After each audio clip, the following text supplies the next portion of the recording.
with us now is Dr. the Right Honourable Keith Mitchell, former Prime Minister and Leader of the Opposition. Good morning. Good morning. Good morning and welcome to DayBreak Grenada. Well, it's good to be here. Of course. No, it's a new year. We just had the Christmas season. So tell us, how was the holidays for you? Well, I had a quiet one. To some extent, family oriented. My mom was almost 90 years. I had a good Christmas with her. Wow. My wife went on to Barbados to be with her mom. So I had a family and community Christmas. The only difficulty was the challenges being faced by our neighbors, the pain and economic problems that they were experiencing. That has been the challenge, really. And that has tainted the Christmas a little bit, because you don't want, while you are having sufficient, you watch your neighbors hungry. And that has been a difficulty. So we have had to share, and therefore we've been asking people in the community and around the country to share as much as they have, because of the difficulties being faced by people in general in the country. So that has tainted the Christmas a little bit. Yeah. Well, I suppose that's what Christmas is about, right? A little sharing. Of course, yeah. That's right. That's right. Okay. So what would be your assessment of 2011 then? What successes, what challenges? Well, I think in general one would say that people were experiencing tremendous difficulties in all sense, at all levels in the society. You saw the pain.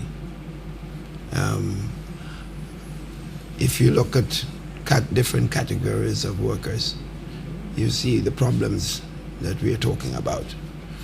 The farmers going through difficulties and unable to find market for many of the crops, and not having the support system to produce the quality goods that they wish to produce. The public servants are experiencing difficulties. The young people, this is one of the most difficult period to watch the frustration and hopelessness among them. Just name it, all workers in the country. You would watch the business community complaining that they're unable to make ends meet, and they're unable to hire workers and to meet the demands of the society because of the economic problems. People do not have cash. So at all levels, the pain, economic pain, has been felt. And of course the joblessness is something that you find throughout the country. So families are going through enormous difficulties, and you're seeing the stress level in the society emanating itself in so many different aspects of our life. So I would say this has been a very difficult year for almost everyone, even for persons who might be not as economically challenged as others would be. They are having to adjust their own lives to live the life they wish to live. So it's been a difficult time for everybody, but the poor and vulnerable has been the one that we must be concerned with most. Now, I'm sure this is something you would want to pray for, for that situation to be, resolved. What other prayers would you have for, coming into 2012 for the country of Grenada?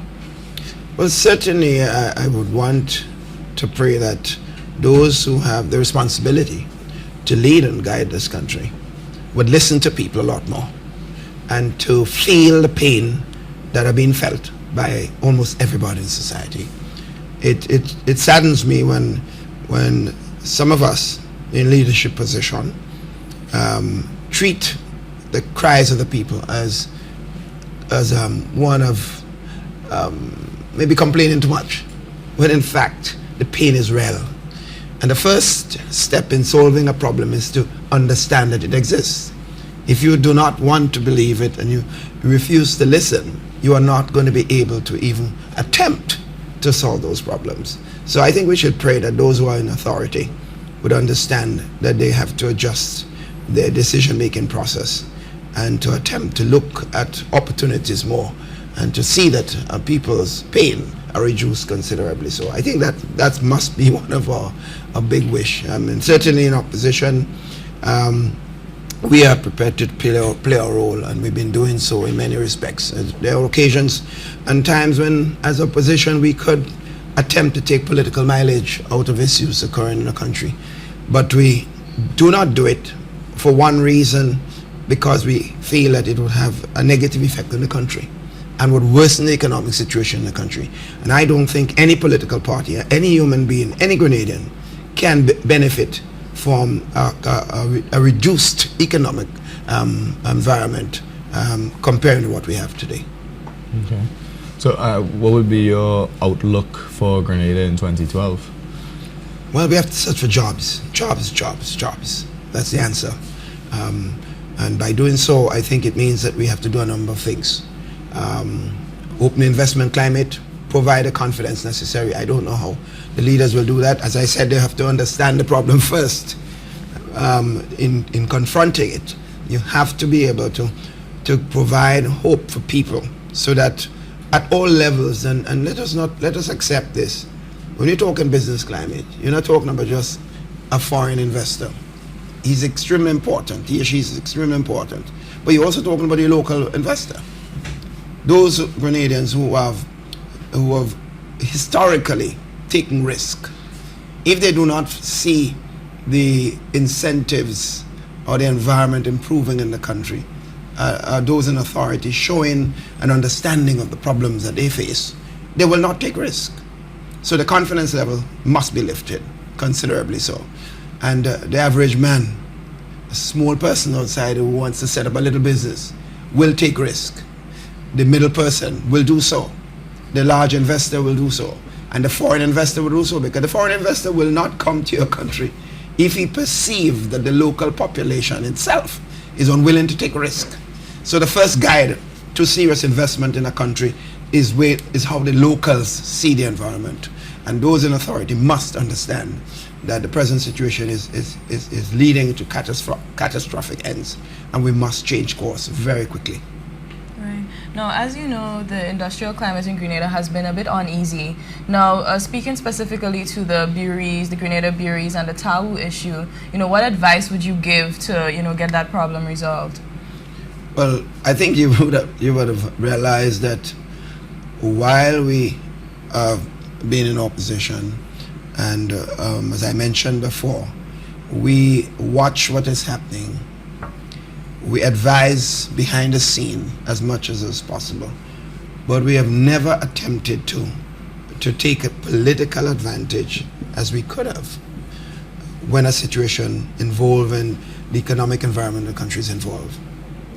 And therefore, in the case of the breweries, we counsel the parties behind the scene to attempt to compromise and to reach a settlement in the interest of the environment, the business environment in the country. Because if this industrial climate continues, it will continue to send a very negative message about Grenada and our willingness to accept serious investment and willingness to provide a necessary basis for people to want to take risk.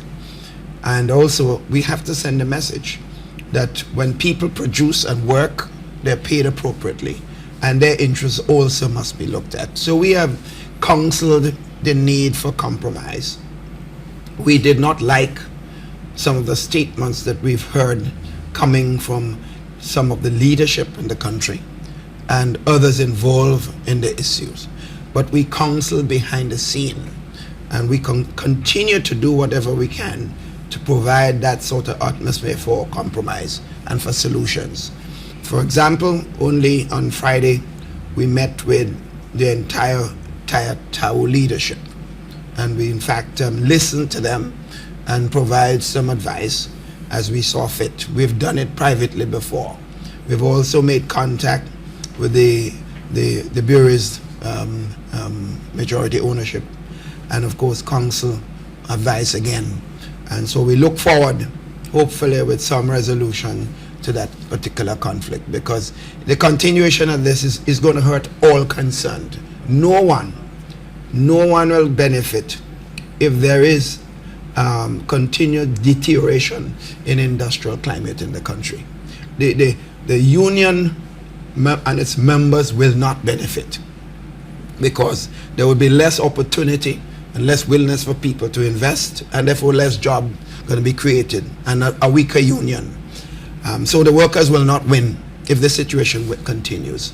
The business community will not win. The business environment will not win. And the government certainly cannot win in this. And we believe as opposition, if we intend to govern the country again, as we hope to, we certainly will not be in our interest to have the present environment continue to deteriorate. So that's why all concerned must realize that there will be absolutely no winner in this exercise if it continues in that direction. Okay.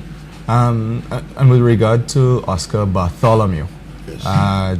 Grenada's made international press, but for all the wrong reasons due to this. What would be your assessment of the situation? What role should government and the opposition play? Here again, this issue has tremendously broad implications for each and every one of us. It is not just about the incident itself, it's the impact it's having on and could have on the lives of every single Grenadian, particularly in the light of the same concerns I raised with the issue mentioned before. First of all, there will be and there has been no winner in this incident. It's been a tragedy for everybody. First of all, this has been a tragedy for the country. Our image has been battered and continue to be battered outside there, because I'm receiving calls as a Grenadian. I remember one specific call really brought home the message of the problem that we're facing. A good friend of mine from abroad called me, urging me to leave Grenada the day after the incident, and hysterical on the phone. And you know, this is happening, and you know the people don't like you. We sending your tickets to get out. I had to wait for a while and let the person complete the hysterical comments, and knowing that they were concerned about me as an individual, so I have to understand this.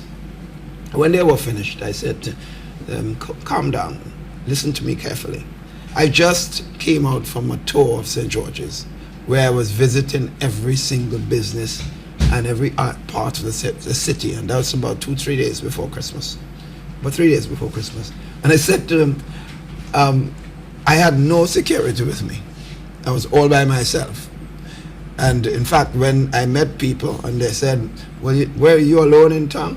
And I said, yes. And they said to me, no security. I said, well, aren't you a security for me? Can anybody interfere? And each person will say yes. So I said, then why do I need any extra security? And I was making a point to him that all I was receiving is greetings for Christmas and basically love and appreciation of my presence in the city and giving the kinds of love that we saw. And I saw no evidence that the country is in chaos. And all is calm in Grenada. We have an incident, but it has not affected the lives of people and directly in the sense that she was sort of expressing and the fear she was expressing. So I had to calm her down. I'm making the point to say, if one person could call you and say that to you, and then I got several messages, several comments, questions afterwards, it tells you the impact this is having. So this has been a tragedy for the name of Grenada and continues to be so. It is a tragedy clearly for the family of the deceased, because a man comes to Grenada on a vacation, an unfortunate incident occurs, he loses his life, his wife is left without a husband, and the family, of course, of the individual, and it concerns everyone, particularly in the context where the person has been alleged to have been taken in by the police into the police station. Clearly, we all know when you are in a police station, it should be one of the safest places. So if something happens there, and I'm not commenting or making any assessment on what occurred, any incident occurred there cannot have a good image or consequences for the police force. So this is a tragedy for the family of the person. It is a tragedy for the police force. And I don't know anyone in Grenada want to rejoice over a tragedy for the police force. The police is supposed to be our defender of our security and our human rights in the country. So if they are battered, it cannot be to our benefit. So it is a tragedy for the police, for the police force. It's a tragedy for the individual policeman. Hey, you're talking 5 young men who were supposed to be defending us and now are they accused of a major crime. So we cannot rejoice over this. These are 5 young men. These are 5 families. And you know, Grenada is a very small place. Any person that is hurt in Grenada, affected negatively, it affects not only that individual, it affects only the family, immediate family, and not immediate family. So we are talking about a tragedy for everybody. And I really want, and I take this opportunity this morning to see this. No one, I've heard some comments being made by people, and it certainly has not come. I've counseled my party officials, do not go making statements outside that will further damage the image of the country. We are not the prosecutors in this land. We cannot decide what charges should be laid against persons. The police and the leadership of the country must understand they have a responsibility to do things in a transparent manner so that people will be satisfied that all has been done to protect the image of the country, not just the image of the police force.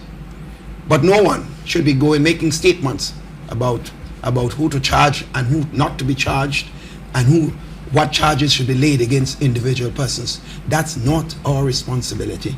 And I caution against this. So anyone who makes the statements for and against in that particular area without the facts, without the message being sent properly, cannot be working in the best interest of the country. So we have counseled again moderation. We've counseled an understanding of the impact of this on the lives of every single Grenadian. And that is why the New National Party, you would not hear us making statements officially that will send further negative message and damage to this beautiful country of ours. And I would certainly work, if the government asks me, whatever we can do together to help deal with the situation, I'm prepared to do whatever, because Grenada comes first. We have said consistently, God first, country second. We might put our party third and everything else afterwards, but not the other way around. And I think all of us, we all have egos. Sometimes it's good to be run in front of camera and make statements, but it's not always in the best interest of ourselves individually and collectively, and by implication the country.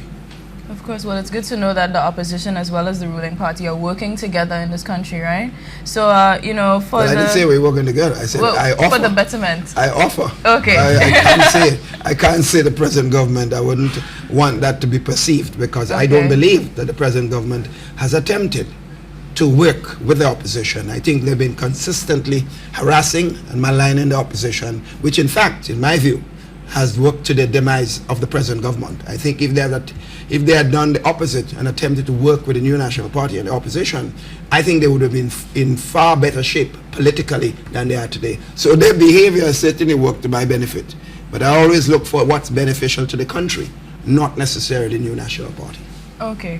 So for the New National Party, what plans do you have for 2012? Well, continue to work for the improvement of the lives of the people. Continue to provide a measure of hope by showing people that we, together with them, can have some of the solutions to the country's problems. And hopefully, not too long from now, we'll get the opportunity to do that, to share that with the leadership of the country again. In other words, I believe, given the present situation, if the government continues to demonstrate its inability to lead properly, to work together as a unit, to change the business atmosphere in the country, to provide hope to the young people, to provide hope to business, to take risk again, to generally to do what is necessary in leadership. I think they should do one noble thing: give the people an opportunity to choose the government again. The alternative is further demise of the country's economic and political stocks. And that, again, as I said before, cannot work to the benefit of the country. So for 2012, the NNP will continue to be much more aggressive outside there, providing hope, reaching out to the various persons in the country, working with them to find solutions, because I've always said consistently, we as leaders in our own political organization must always understand that we only have part of the solution to the country's problems. The people who really have the solutions are the persons outside there, or the average Grenadian, at all levels in the society. If we work with them, we'll find sufficient armament to deal with some of the problems that we're facing in the country. Right. Okay, well, thank you so much for joining us and sharing your thoughts on DayBreak Grenada. Well, it's a pleasure. I think I've watched this program. I think it provides an opportunity for a lot of people to start the day in the right fashion. I came in this morning and I saw some of the exercise there, and I plan to try that early tomorrow. Work on the abs and the butt, right? I do that and run every morning. Of course, I've done that this morning already, over 75 minutes. And wow. then I go to the gym during the day and further do the toning exercises. All right. So, but you guys look well. I don't know, you must be doing some toning, some work. We do something too, yeah, you know? Right. Maybe we'll have to send a message to a lot of our brothers and sisters who carry the large stomach outside there, so that they will work more on I'm looking in the audience. I don't think I see too many of those large stomachs outside there. So let's all work together, improve our own physical environment and work to the benefit of our country. I think this is a beautiful country. We have a lot of wonderful people, people with a lot of skills, a lot of ideas how to move forward. And I think if we give them a chance, this country will continue to make progress. But as I said before, the leadership must understand this. Okay. Good. Thank you so much. Of course, this was Dr. the Right Honorable Keith Mitchell.